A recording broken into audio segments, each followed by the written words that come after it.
നമസ്കാരം. മഠത്തിലെ രുചിയിലേക്ക് എല്ലാവർക്കും സ്വാഗതം. ഇന്നത്തെ റെസിപ്പി ഒരു വെറൈറ്റി ബ്രേക്ക്ഫാസ്റ്റ് റെസിപ്പിയാണ് കേട്ടോ. ബ്രേക്ക്ഫാസ്റ്റിനും ഡിന്നറിനും ഏതിനു വേണമെങ്കിൽ ആവാം. ഞാൻ സാധാരണ എടുക്കണ ഈ ഗ്ലാസ്സിൽ വറുത്ത റവയാണ് നല്ലോണം ഒരു ഗ്ലാസ് എടുത്ത് കൊടുത്തിട്ടുണ്ട്.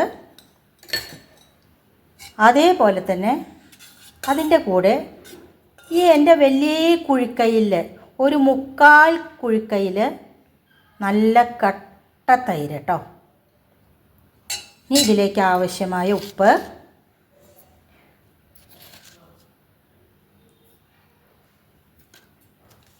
ഇനി കുറച്ച് വെള്ളം ഒഴിച്ചു കൊടുക്കാം. റവയിൽ നന്നായിട്ട് വെള്ളം കുടിക്കും. ഇനി ഇത് നന്നായിട്ടൊന്ന് ഇളക്കി കൊടുക്കാം നമുക്ക്. എന്നിട്ട് ഒരു 5 മിനിറ്റ് ഇങ്ങനെ വെക്കാം. അപ്പോഴേക്കും കുറച്ചും കൂടി വെള്ളം നമുക്ക് ഒഴിച്ചു കൊടുക്കേണ്ടതായിട്ടുണ്ടാവും. എന്നിട്ട് നമുക്കിത് മിക്സിയുടെ ജാറിൽ നന്നായിട്ടൊന്ന് അടിച്ചെടുക്കേണ്ടതുണ്ട് കേട്ടോ. അപ്പോൾ നമുക്കൊരു 5 മിനിറ്റ് ഇതിങ്ങനെ റെസ്റ്റ് ചെയ്യാൻ വേണ്ടി വെക്കാം. ഇപ്പം കണ്ടോ, ഞാനൊന്ന് അടച്ച് വെച്ച് കൊടുത്തിരുന്നു. 5 മിനിറ്റ് കഴിഞ്ഞപ്പോഴത്തേക്കും കണ്ടോ വീണ്ടും നല്ലോണം കട്ടയായി. അതാ ഞാൻ പറഞ്ഞ റവ നല്ലോണം വെള്ളം കുടിക്കട്ടോ. അപ്പോൾ നമുക്ക് ഇതിലേക്ക് കുറച്ചും കൂടി വെള്ളം ഒഴിച്ചു കൊടുത്തിട്ട് മിക്സിയുടെ ജാറിലിട്ടിട്ട് നന്നായിട്ടൊന്ന് അടിച്ചെടുക്കണം കേട്ടോ. അപ്പോൾ ഞാൻ കണ്ടോ നന്നായിട്ട് അടിച്ച് കൊണ്ടുവന്നിട്ടുണ്ട്. അത് നമുക്ക് ഈ പാത്രത്തിലേക്ക് തന്നെ ഒഴിച്ചു കൊടുക്കാം. കണ്ടോ, അപ്പോൾ അത്യാവശ്യം നല്ല ലൂസായി. നമ്മൾ വെള്ളം ചേർത്തിട്ട് അടിച്ചതാണല്ലോ, ഇനി വല്ലാതെ കട്ടിയാവില്ല കേട്ടോ. ഇതിവിടെ ഇരിക്കട്ടെ. ആ സമയം കൊണ്ട് നമുക്ക് കുറച്ച് പണിയുണ്ട്. അപ്പോൾ ഞാൻ ഗ്യാസ് കൊടുത്തിട്ട് ഒരു കടായി അടുപ്പത്ത് വെച്ചിട്ടുണ്ട്. അതിലേക്ക് കുറച്ച് വെളിച്ചെണ്ണ ഒഴിച്ചു കൊടുത്തു. നമ്മൾ ക്വാണ്ടിറ്റിക്ക് അനുസരിച്ച് എടുത്തോളൂ. 1/2 ടീസ്പൂൺ കടുക്, 1/2 ടീസ്പൂൺ ഉഴുന്ന് പരിപ്പ്. ഒന്ന് പൊട്ടി വരട്ടെ. കടുകും ഉഴുന്ന് പരിപ്പൊക്കെ നന്നായി പൊട്ടി വന്നിട്ടുണ്ട്. ഈ സമയത്ത് ഒരു പകുതി സവോള, കുറച്ച് ഇഞ്ചി, ഞാൻ ഒരു വലിയ കഷ്ണം ഇഞ്ചി തന്നെ കേട്ടോ എടുത്തിരിക്കുന്നത്. സവോളയുടെ പച്ചമണമൊക്കെ ഒന്ന് മാറട്ടെ. ഇതിൽ വല്ലാതെ ഉപ്പിട്ട് കൊടുക്കേണ്ട. നമ്മൾ ആ റവയിൽ ഉപ്പിട്ട് കൊടുത്തിട്ടുണ്ടായിരുന്നു.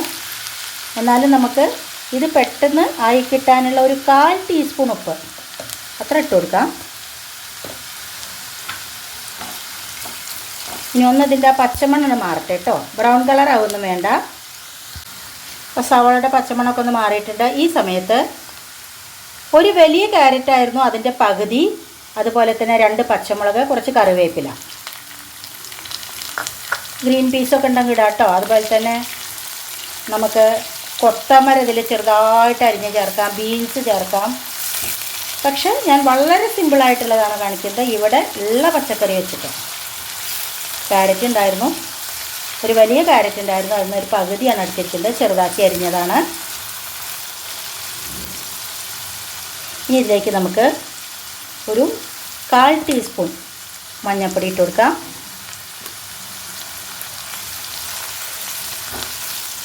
ഇനി ഞാനൊരു ക്യാപ്സിക്കത്തിൻ്റെ ചെറിയൊരു കഷ്ണം എടുത്തിട്ടുണ്ട്. അത് പക്ഷേ ഇപ്പം തന്നെ ഇടണ്ട, ക്യാപ്സിക്കം വല്ലാതെ വേവിക്കേണ്ട കാര്യമില്ല. അപ്പോൾ ഇതൊന്ന് നന്നായിട്ടായി വന്നതിന് ശേഷം നമുക്ക് ക്യാപ്സിക്കം കൂടിയാണ് ഇതിലേക്ക് ഇട്ട് കൊടുക്കാനുള്ളത് കേട്ടോ. വെയിറ്റ് ചെയ്യാം. ഇപ്പോൾ ക്യാരറ്റൊക്കെ ഒരു പകുതി വേവായിട്ടുണ്ട്, മതി. ഇനി എടുത്തു വെച്ചിരുന്ന ക്യാപ്സിക്കത്തിൻ്റെ ചെറിയൊരു കഷ്ണം കേട്ടോ, അതും കൂടെ ഇതിൽ കിടന്നിട്ട് ഒന്നായി വരട്ടെ.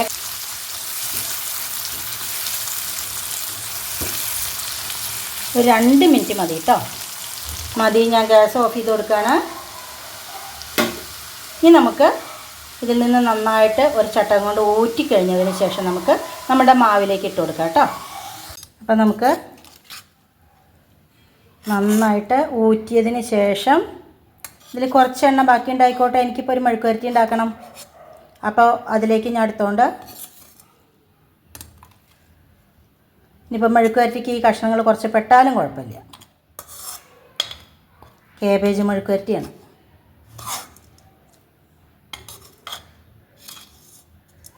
മതി. ഇനി ഇത് നന്നായിട്ടൊന്ന് യോജിപ്പിച്ച് കൊടുക്കാം.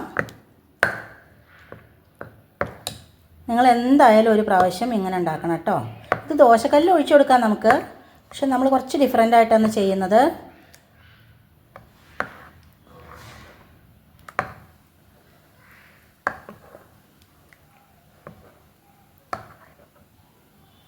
ഒന്നിരിക്കട്ടെ. ഇനി നമ്മളിതിലേക്ക് ഒരു 1/4 ടീസ്പൂൺ ഞാൻ ഈനോ ആണ് ഉപയോഗിക്കുന്നത് കേട്ടോ. എനോ എന്ന് പറഞ്ഞിട്ട് വാങ്ങാൻ കിട്ടും, ENO. അത് നമ്മൾ കുക്കിങ്ങിന് ഉപയോഗിക്കുന്നത് വാങ്ങാൻ വേണ്ടി കിട്ടും. അല്ലെങ്കിൽ ബേക്കിംഗ് സോഡ ഉപയോഗിക്കാം. ഇനിയിപ്പോൾ ആൾക്കാർ പറയും ബേക്കിംഗ് സോഡ നല്ലതല്ല, എല്ലാ ദിവസവും നമ്മൾ ബേക്കിംഗ് സോഡ കൊണ്ട് സാധനങ്ങൾ ഉണ്ടാക്കണമെന്നില്ല. ഇനി ബേക്കിംഗ് സോഡയും ഈനോ ഒന്നും ഉപയോഗിക്കാത്ത ആൾക്കാർ കുറച്ച് നാളികേരത്തിൻ്റെ വെള്ളം ഒരു 14 മണിക്കൂർ നേരം കുറച്ച് പഞ്ചസാര ഇട്ടിട്ട് പുളിപ്പിച്ചതിന് ശേഷം ഇതിലേക്ക് ഒഴിച്ചു കൊടുക്കുക. പക്ഷേ ഇൻസ്റ്റൻ്റായിട്ട് അപ്പം തന്നെ ഒന്നും ഉണ്ടാക്കാൻ പറ്റില്ല കേട്ടോ. കുറച്ച് അധികം നേരം കഴിഞ്ഞിട്ട് നമുക്ക് ഉണ്ടാക്കാം. അപ്പോൾ വെള്ളപ്പത്തിന് അത് നല്ലതാണ് കേട്ടോ. അപ്പോൾ കുറച്ചൊരു പുളി ഉണ്ടാവും. അപ്പോൾ അങ്ങനെ ചെയ്യാം. ഇത് ഉപയോഗിക്കാത്ത ആൾക്കാർ അതുപോലെ ചെയ്താൽ മതി കേട്ടോ. അപ്പം ഞാനിങ്ങനൊരു കിണ്ണാണ് എടുത്തിരിക്കുന്നത്. പ്ലേറ്റ് അല്ല, സ്റ്റീലിൻ്റെ കിണ്ണം തന്നെയാണ്. അപ്പോൾ ഇതിലേക്ക് കുറച്ച് വെളിച്ചെണ്ണയോ അല്ലെങ്കിൽ നെയ്യോ ഒന്നിങ്ങനെ തടവി കൊടുക്കണം. ഇനി നമുക്ക് നമ്മളിപ്പോൾ ഉണ്ടാക്കി വെച്ച മാവ് ഒഴിച്ചു കൊടുക്കാം. ഇതൊരു പ്രത്യേക ടേസ്റ്റാണ് കേട്ടോ, ഒരു വെറൈറ്റി ടേസ്റ്റ്.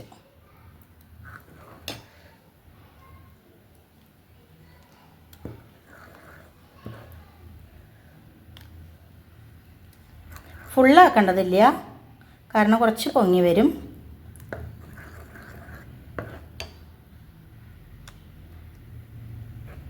എന്നാലും ശരിക്കും 3-4 ആളേ ഉള്ളൂ വെച്ചാൽ ഇങ്ങനെ ഒരെണ്ണം മതി കേട്ടോ രാത്രിക്ക്. പിന്നെ ഒരു ഗ്ലാസ് പാലോ ഒരു നേന്ത്രപ്പഴത്തിൻ്റെ കഷ്ണമോ എന്തെങ്കിലും കഴിച്ചാൽ മതി. ഇതൊന്നിങ്ങനെ ജസ്റ്റ് ഒന്നിങ്ങനെ പൊട്ടിക്കൊടുക്കുക. നമുക്ക് അടുപ്പത്ത് കൊണ്ടേക്കാം കേട്ടോ. അപ്പം ഞാനിവിടെ ഇഡ്ഡലി പാത്രം അടുപ്പത്ത് വെച്ചിട്ടുണ്ട്. അതിൻ്റെ ഉള്ളിലത്തെ തട്ടും ഞാൻ വെള്ളം ഒഴിച്ച് ഗ്യാസ് കൊളുത്തിയിട്ടുണ്ടായിരുന്നു. ഒന്ന് ചൂടായതിന് ശേഷം വെക്കുക നല്ലത് കേട്ടോ. വെച്ച് കൊടുക്കാം. ചെരിയൊന്നും അരുത് കേട്ടോ. അടച്ച് വെച്ച് കൊടുക്കാം. ലോ ഫ്ലെയിമിൽ വെച്ചാൽ ഒരു 15 മിനിറ്റൊക്കെ വേണ്ടി വരും. ഞാൻ കുറച്ച് മീഡിയം ഫ്ലെയിമിലാണ് വെച്ചിരിക്കുന്നത് കേട്ടോ. ജസ്റ്റ് ഒന്ന് തുറന്ന് നോക്കാം. ഒരു 15 മിനിറ്റോളം ആയിട്ടുണ്ട്.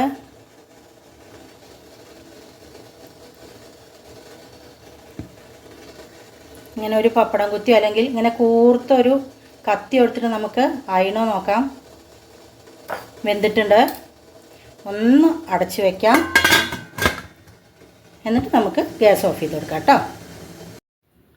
അപ്പോൾ ഒരു 1-1.5 കയ്യിൽ മാവ് ബാക്കിയുണ്ട്. അത് ഞാൻ അങ്ങനെ ഒരു കുഞ്ഞൊരു പാത്രത്തിൽ കുറച്ച് എണ്ണ പരട്ടിയിട്ടേ വെറുതെ കളയണ്ടല്ലോ, അതിലും കൂടി അങ്ങോട്ട് ആക്കി കൊടുത്തു. അപ്പോൾ അതും കൂടി നമുക്ക് ഉണ്ടാക്കാം കേട്ടോ.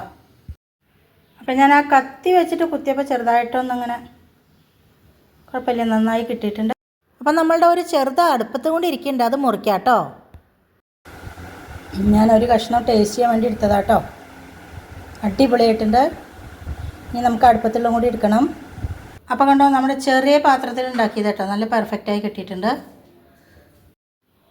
അപ്പോൾ ഇതേപോലെ എല്ലാവരും ഉണ്ടാക്കി നോക്കണം. എന്നിട്ട് ഫീഡ്ബാക്ക്സ് അറിയിക്കണം കേട്ടോ.